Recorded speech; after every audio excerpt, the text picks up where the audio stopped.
I det her forsøg vil vi vise, hvordan at drivhuseffekten virker. Vi har 2 lamper til at repræsentere solen, og så har vi en stykke film, som skal forestille at være ozonlaget, og en skål, som skal forestille at være jorden. Og så har vi så en grilltermometer, og som man kan se, så er den 20 grader nu.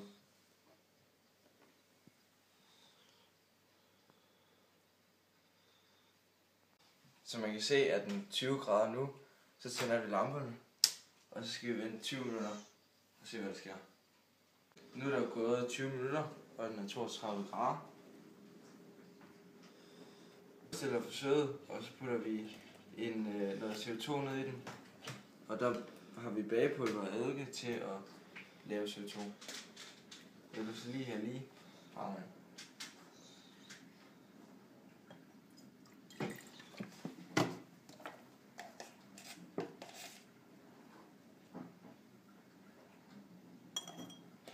Så den er her. Så kigger vi 23 grader.